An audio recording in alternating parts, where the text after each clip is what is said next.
Convido os irmãos que abram as suas Bíblias no livro de 1 Samuel. Nós vamos falar hoje sobre o livro de 1 Samuel. E o nosso tema de hoje é o que fazer quando não se tem mais nada a fazer. Parece algo paradoxal, né? O que fazer quando não tem mais nada para fazer?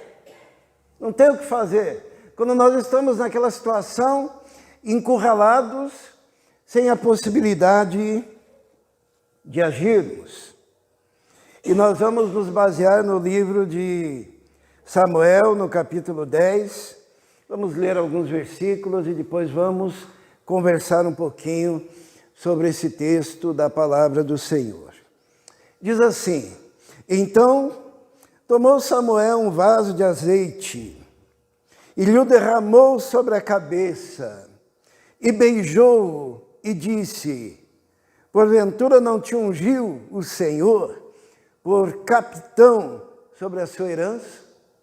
Aqui Samuel está ungindo um rei, ungindo o rei Saul, né? Depois diz assim: sucedeu, pois, que virando ele as costas para partir de Samuel, Deus lhe mudou o coração em outro, o coração de Saul. E todos aqueles sinais aconteceram naquele mesmo dia. E chegando eles ao outeiro, eis que um grupo de profetas lhe saiu ao encontro, e o Espírito de Deus se apoderou dele e profetizou no meio deles. E aconteceu que, como todos os que antes o conheciam viram que ele profetizava com os profetas, então disse o povo, cada um ao seu companheiro: que é que sucedeu ao filho de Quis? Está também Saul entre os profetas? Vamos orar. Senhor, pedimos neste momento que o Teu Espírito Santo esteja nos capacitando, nos ungindo, nos preparando, ó Deus, para ouvirmos a Tua palavra, que o Senhor me capacite para transmitir e esteja capacitando cada um para ouvir também, Senhor, e aplicar a Sua palavra no coração, conforme as nossas necessidades, ó Deus. Esteja agindo, abençoando, esteja nos tocando pela Tua graça e pelo Teu poder. Em nome de Jesus. Amém. Os irmãos se lembram da história, né? Samuel era um juiz em Israel, ele era o líder da nação. Só que o povo de Deus invejou as outras nações, e o povo de Deus, eles quiseram ter um rei. Eles quiseram ter um rei. E Deus pegou e disse para Samuel: Samuel, eles não estão te rejeitando, Samuel, eles estão rejeitando a mim. Porque Deus era quem comandava, quem liderava aquela nação, através dos profetas, e Samuel era profeta e juiz em Israel. E então Samuel, ele obedeceu. Samuel foi e ungiu a Saul.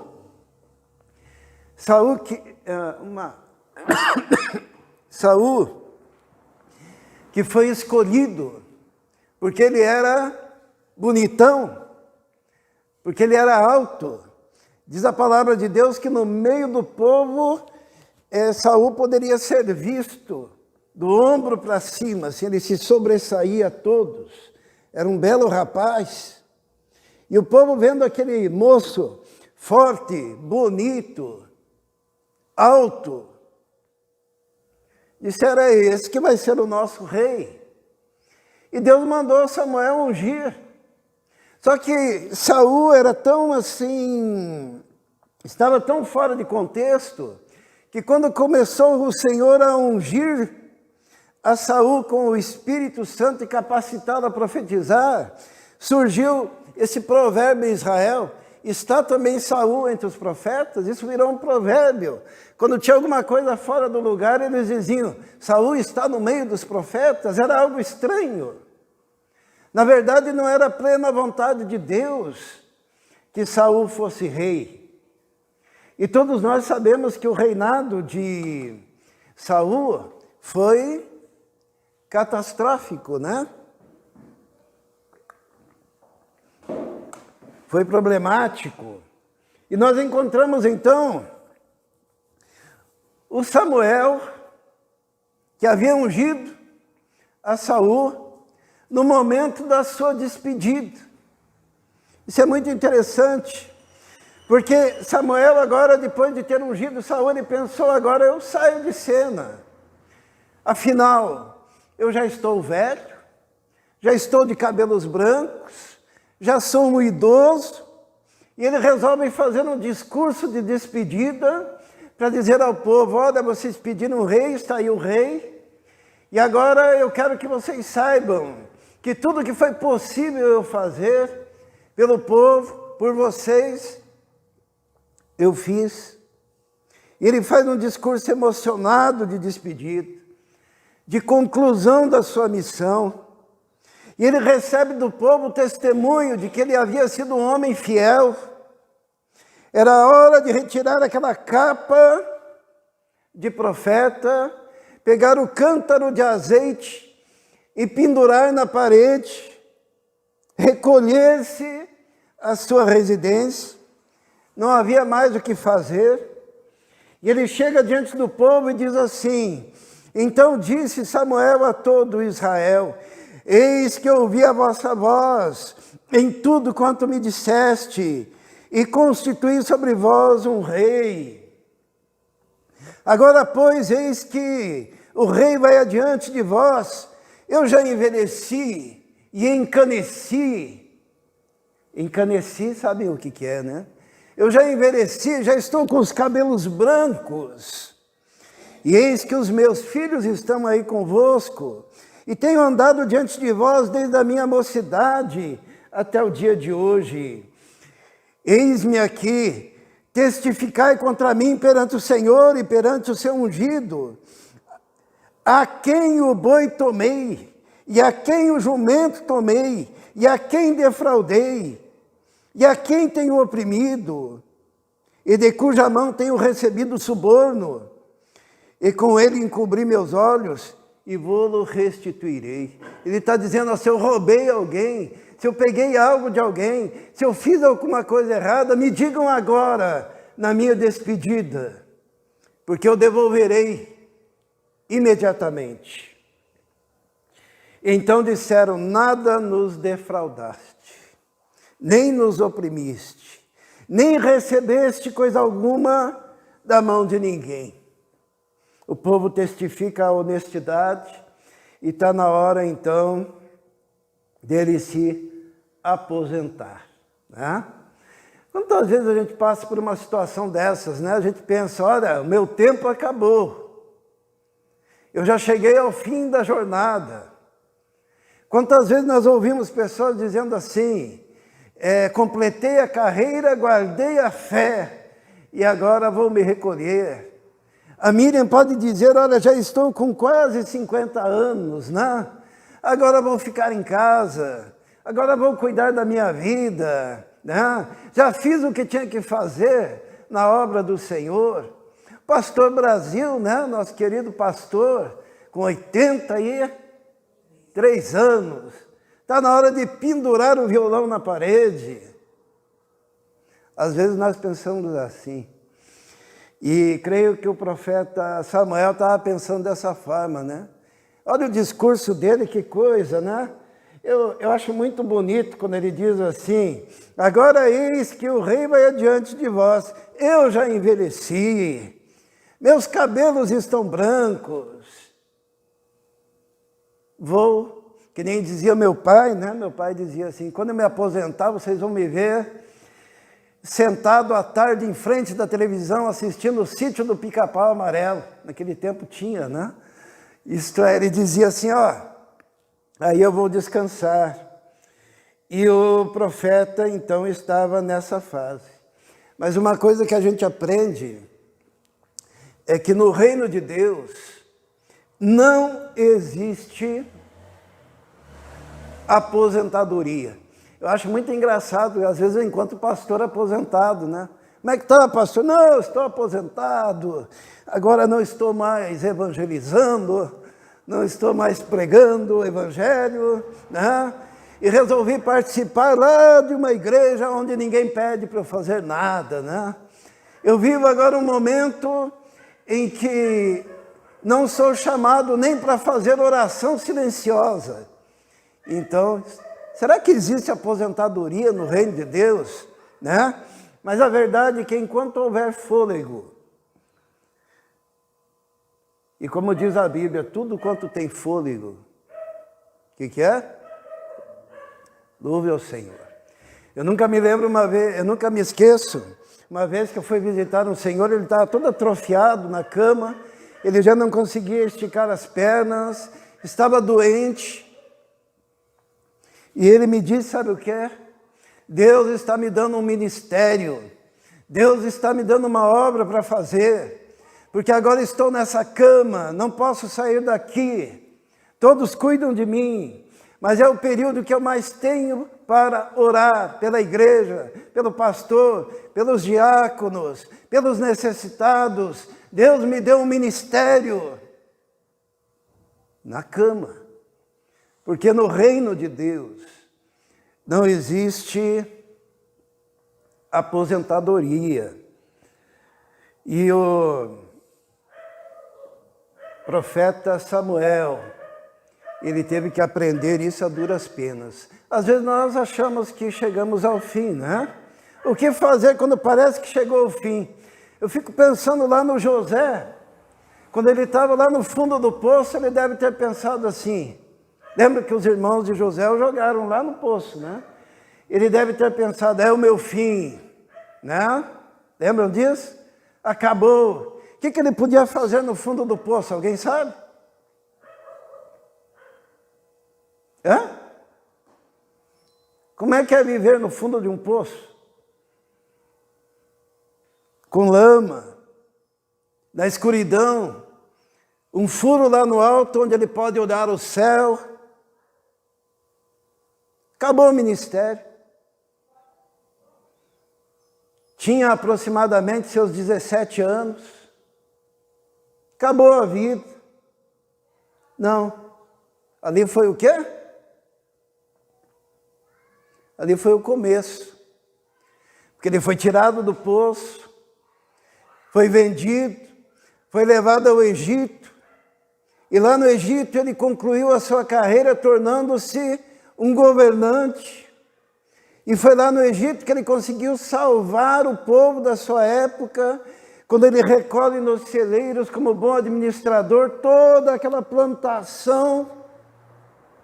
E depois ele supre um mundo que estava passando por uma crise alimentícia profunda, né?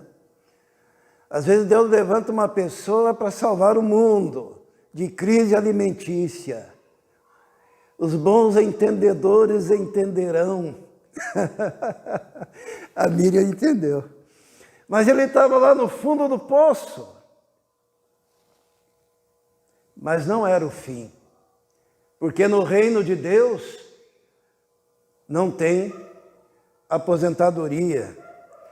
E Moisés, que achou que tinha acabado, ele estava vivendo lá no Egito, estava vivendo no palácio, porque ele, quando bebê, foi levado ao palácio, estava sendo preparado para ser faraó.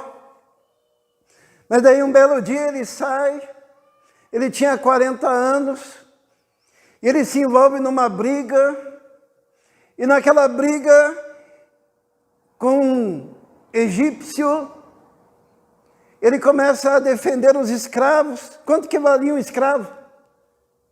Hã? Não vale nada. E Moisés, ele vai defender então o seu povo que estava na escravidão, e ele mata, comete um assassinato, ele mata um egípcio. Era o fim da vida dele. E ele tem que fugir para o deserto de Midian. Mas é lá no deserto de Midian que começa o quê? O seu ministério. Eu nunca me esqueço uma vez que eu fui chamado para atender um senhor que tinha acabado de cometer um assassinato. Ele pensava em se suicidar. Ele saiu da casa dele e resolveu tomar uma cerveja no bar. E lá no bar começa uma briga e o cara vem com uma faca para cima dele. E ele, para se defender, ele pega a faca daquele cara e entra em briga e de repente ele mata aquele agressor. Ele se entrega para a polícia, mas daí ele, um sentimento profundo de dor, ele me chama, né? Quero conversar com o pastor, e eu vou até a casa dele. Ele foi liberto porque foi legítima defesa, mas o mundo dele tinha acabado. E eu falei para ele que não era o fim, que apesar daquilo ter acontecido, Deus ainda podia resgatá-lo, assim como fez com Moisés. Porque depois disso que aconteceu com Moisés, o Senhor ainda aparece para ele numa sarça e o comissiona para uma obra que precisava ser feita. No reino de Deus não existe fim. Eu me lembro que anos depois ele me chamou para ir na casa dele. Ele já estava com a vida restaurada, ele já estava bem, já estava com seus filhos, estava vendendo coisas, reconstruindo. E ele agradece por aquele dia eu ter orado com ele. Ele não sabia como me agradar, me deu um capacete, porque viu que eu era motoqueiro, porque ele queria dizer obrigado. Porque não importa o que esteja acontecendo na vida da gente, Deus sempre tem algo para nós fazermos. Porque no reino de Deus não existe fim, aposentadoria. E Deus pode restaurar qualquer pessoa. Elias, após acovardar-se, desejar a morte, ele dormiu deprimido ao pé de uma árvore. Ele se escondeu numa caverna. Mesmo assim, Deus diz, Elias, sai da caverna, tem uma obra para você fazer, pega, vai lá, porque você tem que ungir um profeta, você tem que ungir um rei. Deus sempre tem algo para nós fazermos. Estejamos na depressão, estejamos no pecado, Deus nos restaura e nos liberta do pecado. Estivermos numa situação difícil, lembram-se da mulher adúltera? É só alguns exemplos de como Deus, Ele nos pega em qualquer situação e nos mostra um horizonte que nós podemos caminhar. A mulher adúltera, no capítulo 8 de João, diz que ela foi apanhada em flagrante adultério e queriam apedrejá-la. Era o fim. E Jesus, ele diz assim, olha, quem estiver sem pecado, atire a primeira pedra. E dos mais velhos aos mais novos foram saindo, porque os mais velhos têm mais consciência de pecado do que os mais novos, né? Foram saindo. E Jesus pergunta à mulher, onde estão os teus acusadores? E aquela mulher diz assim, já foram. E Jesus diz, nem tampouco eu te condeno. Vai e não peques mais. E aquela mulher foi encaminhada, enviada, e ela seria um testemunho da graça do nosso Senhor também na sua caminhada. Pedro, após trair Jesus, Jesus um dia chega para ele depois da ressurreição e diz assim, Pedro, você me ama? Mais do que a estes, eu te amo. Pedro, você me ama mais do que estes? Eu te amo. Pela terceira vez Jesus falou, Pedro, você me ama? E ele entristeceu-se pela terceira vez o Senhor ter falado. E ele diz, Senhor, tu sabes que eu te amo. E Jesus diz, então vai, apacenta o meu rebanho. Porque não existe fim. Deus sempre pode restaurar. Deus sempre pode abrir um caminho. Deus sempre pode nos direcionar para fazermos aquilo que Ele quer. E no caso de Samuel, eu ainda pus um exemplo de João, né? Porque às vezes os idosos ele tem essa tendência de achar que é o fim, né? E João, olha só, João velhinho, exilado na ilha de Pátimos, né? Perseguida que estava a igreja pelo Império Romano, pelos Césares da sua época, Nero acusava a igreja de tantas coisas, João aprisionado naquela ilha. Mas foi lá que recebeu a revelação e hoje nós temos o livro de Apocalipse. E naquela ilha onde não havia saída, e era o final para aquele idoso, ele olha e vê uma janela no céu. E o Senhor diz, sobe até aqui. E ele, em espírito, é arrebatado no domingo, no dia da ressurreição. E ele entra e hoje nós temos todo o livro de Apocalipse. Era um idoso. Alguém que olhasse para ele diria, é um maluco em fim de carreira, velho, preso numa ilha, que não tem mais nada a fazer. Ele só fez a maior obra de toda a sua vida, ao escrever o livro de Apocalipse. E Jesus, né, crucificado, era o fim. Mas não era, porque ao terceiro dia ele ressuscitou e consumou a obra que era para ser feita para a nossa redenção, a maior obra já executada. O que fazer quando não se tem mais o que fazer? Quando parece que chegamos ao fim, por causa do pecado, por causa da depressão, por causa da idade, porque achamos que o nosso ministério acabou, o que fazer? Primeira coisa que Deus falou a Samuel na nossa história, quando ele fez aquele discurso de despedida, a primeira coisa que Deus falou para ele foi, Samuel, desvencilhe-se das amarras do teu passado. Porque são as amarras do passado, são as experiências amargas que muitas vezes nos impedem de fazer a obra de Deus e seguir em frente. Disse assim o Senhor, então disse o Senhor a Samuel, até quando terás dó de Saul, havendo eu rejeitado, para que não reine sobre Israel?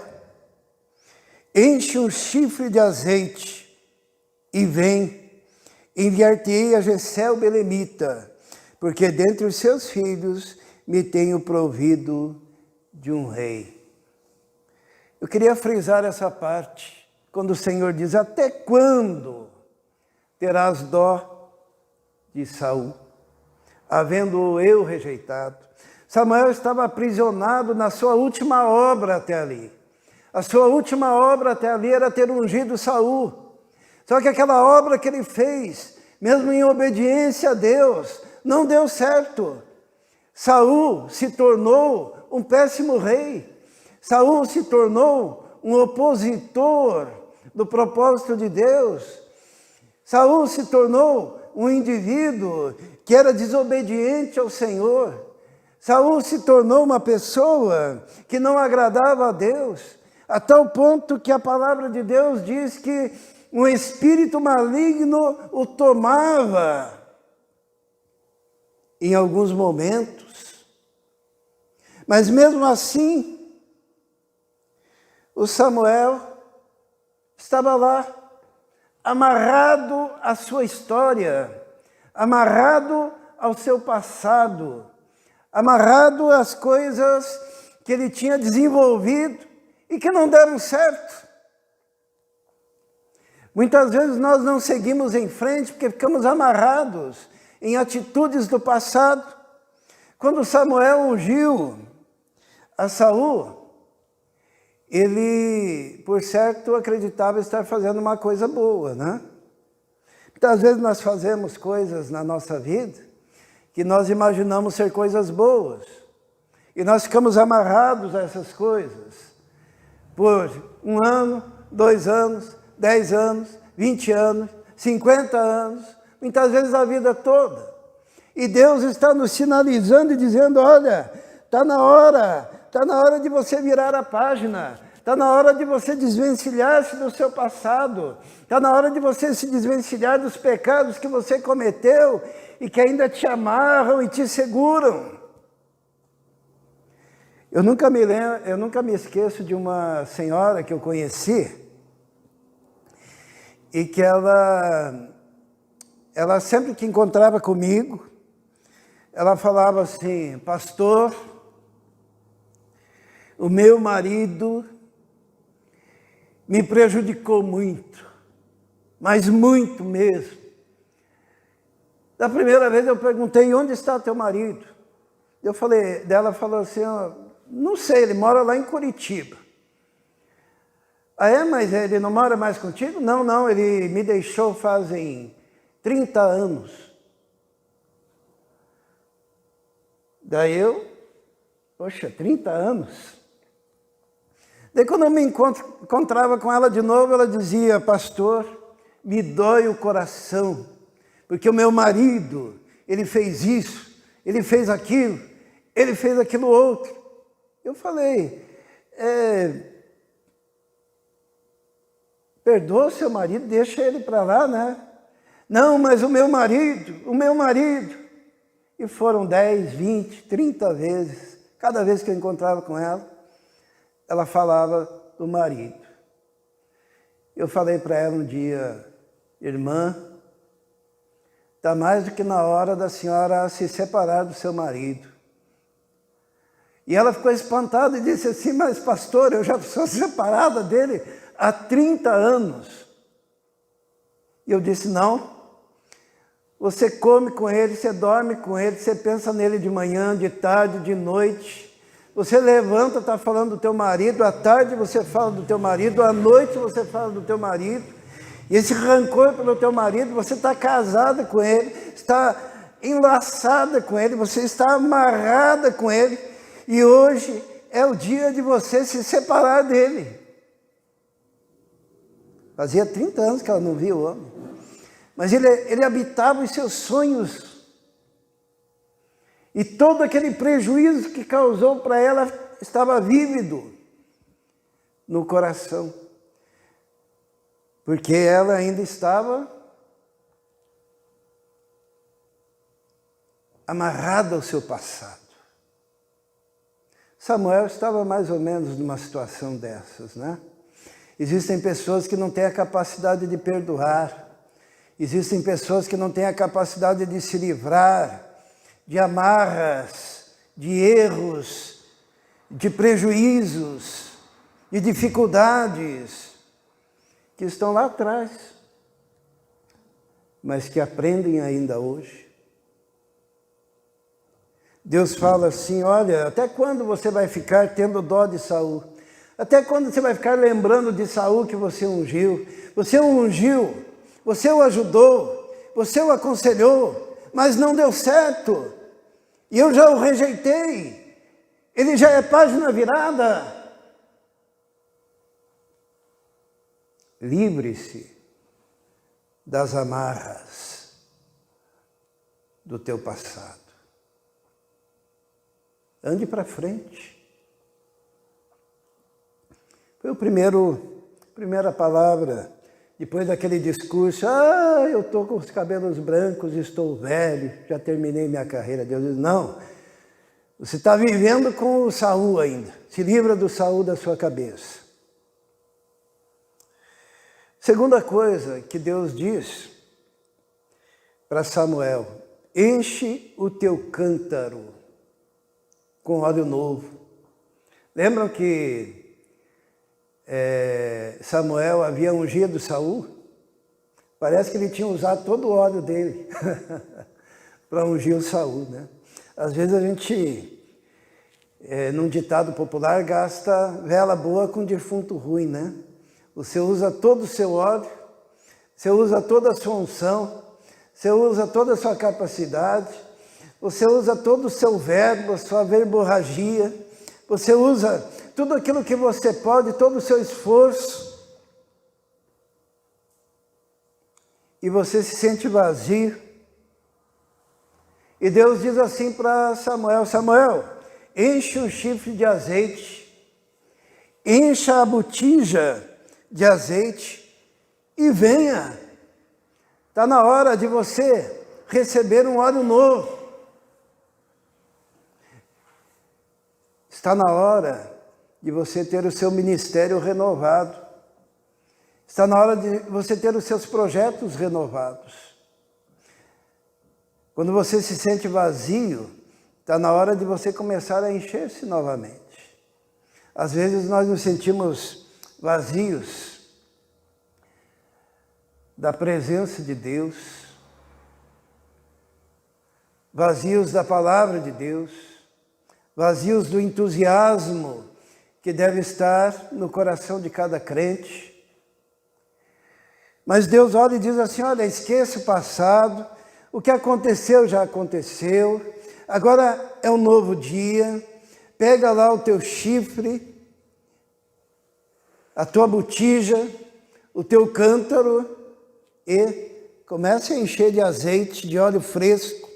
Nós sabemos que o azeite simboliza a unção do Espírito Santo sobre nós. E Deus está dizendo: olha, você acha que está velho, de cabelo branco, que tudo acabou, mas ainda você pode ser usado por Deus. Enche um chifre de azeite e venha. O que pode significar isso para cada um de nós, né?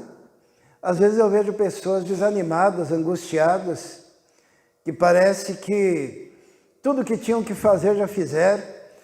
E quando nós vemos isso em jovens é pior ainda, porque o jovem deve ter entusiasmo tremendo. Mas muitos jovens ainda estão amarrados a coisas que vão impedir o seu crescimento, vão impedir o seu futuro, a erros do passado. E muitas vezes esvaziados no presente, porque não tem uma perspectiva das suas próprias capacidades e poder e graça sobre a vida deles. Mas Deus, a segunda coisa que disse para o Samuel: Samuel, você não gastou todo o óleo, não. Você ainda pode encher uma botija. Coloca nas costas, pega a tua capa de profeta, pega teu cajado e vem. Porque tem um trabalho a ser desenvolvido. Terceira coisa que Deus fala para o Samuel: obedeça às novas diretrizes do Senhor. O plano B é melhor que o plano A. Sabe quando a gente tem um plano B, né? A gente pensa, se isso não der certo, tem o plano B. E normalmente o plano B para os homens, ele é um plano secundário, não é verdade? Ah, eu quero fazer tal coisa, mas se não der certo, tem o plano B, né? Será que Deus tem como é que é com Deus? O plano B de Deus é igual ao plano A ou é melhor do que o plano A? Deus é perfeito. Eu nunca esqueço quando às vezes eu ia na faculdade e tinha que fazer um trabalho, e eu começava a preparar um trabalho lá e tal, e achava maravilhoso, nossa, que legal a gente fazer essa apresentação. Daí o professor dizia: Ismael, é o seguinte, eu vou te colocar naquele outro grupo lá, tá? E daí todo aquele trabalho bonito que eu achava o máximo, estava lá no primeiro grupo, né? Daí eu estava no segundo grupo lá e pensando, poxa, tem que fazer algo totalmente diferente. E de repente Deus abençoava de tal maneira que o segundo trabalho ficava melhor que o primeiro. ficava melhor. Que nem sempre o plano B é o pior plano. E no que concerne a Deus, cada vez que Deus vai fazer algo, sempre será o quê? Melhor. Sempre será melhor. Deus não faz coisas de segunda. Tudo que Deus faz é de primeira. Obedeça às diretrizes do Senhor, porque o plano B vai ser melhor do que o plano A. E qual que era o plano B?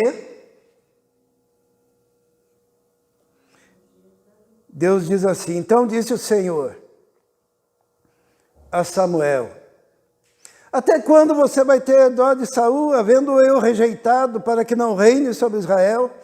Enche o chifre de azeite e vem. E agora, ó, plano B, ó.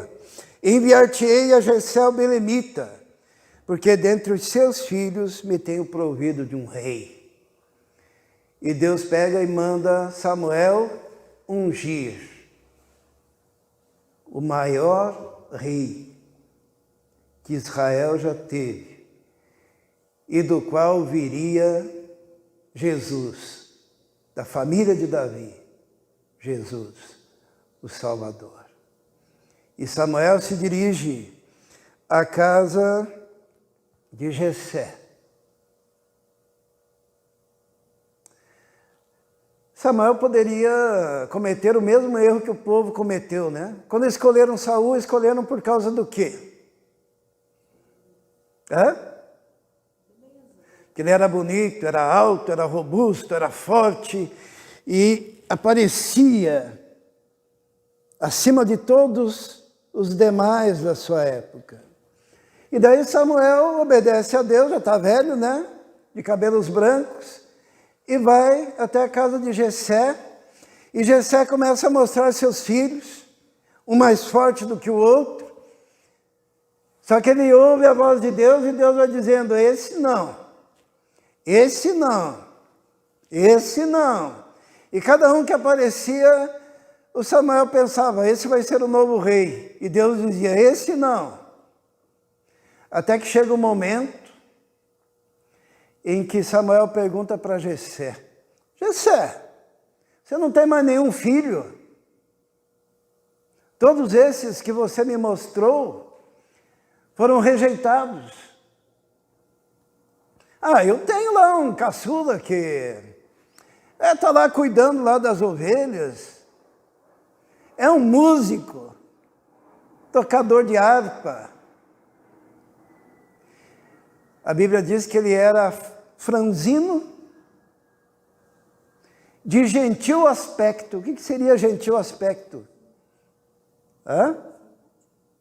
De gentil aspecto significa que ele era uma pessoa aparentemente mais frágil do que seus irmãos. Ele era ruivo e cheio de sardas no rosto. E naquela época, olhando para ele, ninguém daria nada por ele. E quando Davi ele se aproxima, aquele moleque se aproxima, Deus olha e diz assim: é esse. E Samuel unge, derramando óleo sobre a cabeça de Davi. E cumpre a maior missão da sua vida, nos estertores da sua existência, chegando ao final, porque Deus sempre tem uma obra para você fazer, nunca é o final, sempre é o começo. E é muito triste quando chegarmos no final da nossa vida. Por isso que o meu sonho, eu já falei para muita gente, é morrer na igreja, no púlpito, pregando. Esses dias eu já comentei, né, sobre um pastor da época de 1980, que eu fui ver na internet como é que estava o homem. E atualmente ele prega, sabe como? colocam uma poltrona e um microfone na frente dele lá na igreja. Ele senta, pregando a palavra, está com 87 anos, pregando com autoridade. De vez em quando ele se levanta, meio aí mais fraco, né, devido à idade, pregando a palavra de Deus. Por quê? Para a obra de Deus não existe fim, não existe aposentadoria. E nós que somos o povo da ressurreição, nós precisamos saber disso. Que quando a gente pensa que está tudo acabado, é o momento em que Deus está preparando para começar tudo de novo na vida da gente e nos usar.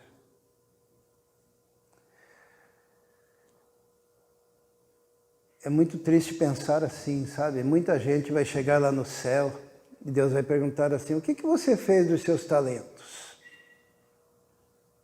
Ah, Senhor, eu achava que eu não conseguiria. E Deus vai dizer assim: mas você não sabe que eu peguei um assassino e transformei ele no maior líder do povo de Israel, Moisés? Você não sabe que eu peguei aquele cara do fundo do poço, tirei ele de lá e fiz dele governador do Egito? Você não sabe que eu peguei aquele cara que me traiu e restaurei a vida dele e o tornei um dos maiores apóstolos e pregadores? Você não sabe que eu peguei aquele outro que perseguia a igreja, o derrubei, o ceguei e depois o levantei e o fiz apóstolo dos gentios? E você? Você acha que eu não poderia fazer o mesmo da sua vida? Eu não posso te transformar num pregador. Eu não posso te transformar num indivíduo que sustente a obra de Deus. Deus, quando quer usar alguém, Ele simplesmente usa. Mas você tem que se colocar à disposição dEle. Você tem que se desamarrar daquilo que te prende, encher a tua botija, colocar a sua capa de profeta e obedecer seguindo em frente. Tem uma história que fala como Deus pode usar alguém, né? Tinha uma mulher negra, escrava, que ela própria, por causa da idade, já estava livre, mas a filha dela estava sendo vendida num leilão. E aquela mulher estava assistindo a própria filha, que era uma criança, sendo leiloada. E ela estava chorando, angustiada. E ela orou ao Senhor e ela disse assim: Senhor,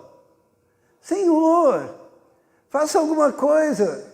Senhor, se fosse o seu filho, e se eu pudesse fazer alguma coisa, eu faria. Mas é a minha filha e o Senhor pode. Naquele instante, um menininho, olhando aquela mulher negra chorando, aquela criança sendo vendida, aquele menininho enfiou a mão no bolso, tinha lá uns centavos, e antes que alguém gritasse, dando o primeiro lance para aquela escrava, aquela menininha que estava sendo vendida, ele levantou a mão e ofereceu tudo o que ele tinha. Todos ficaram assim muito comovidos vendo aquele menino fazer isso. E ninguém ofereceu mais nenhum lance. E o leiloeiro foi obrigado a bater o martelo e dizer: vendido para aquele menino. Aquele menino jogou as suas moedinhas ali para o leiloeiro, pegou o documento de posse daquela menina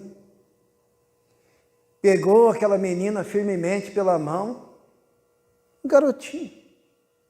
Foi até a sua mãe, entregou a menina, entregou o documento e disse: ela é sua. Porque Deus pode usar qualquer pessoa que resolva ser usada por Ele, que se submeta a Ele. Deus pode usar. E Ele quer usar você. Feche os seus olhos.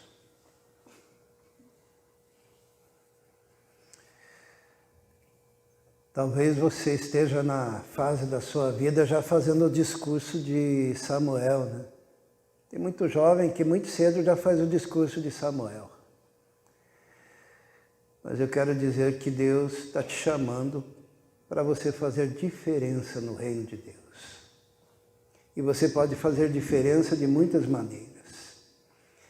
Você pode fazer diferença contribuindo, você pode fazer diferença testemunhando, você pode fazer diferença pregando, você pode fazer diferença sendo assíduo na obra de Deus. Não sei como que Deus vai te usar, mas você pode ser usado. E hoje Ele ordena que você encha a botija de azeite e se disponha a obedecer ao Senhor. Vamos orar. Senhor nosso Deus, nós temos tanto para fazer, ó Deus, e somos tão frágeis, temos apenas algumas moedinhas no bolso, mas sabemos que o Senhor pode usar para libertar pessoas da escravidão. Como aquele menino, ó Deus, nós queremos entregar ao Senhor tudo que temos para sermos úteis, ó Deus, no Teu reino. Entregamos e consagramos ao Senhor o nosso fôlego até o último instante da nossa vida, até o último suspiro, ó Deus. Que seja aquele suspiro que Te agrade, que Te glorifique, mas queremos ser usados pelo Senhor. Esteja nos abençoando, nos tocando, nos ungindo, nos capacitando para isso, como povo Teu, como igreja do Senhor. Em nome de Jesus. Amém.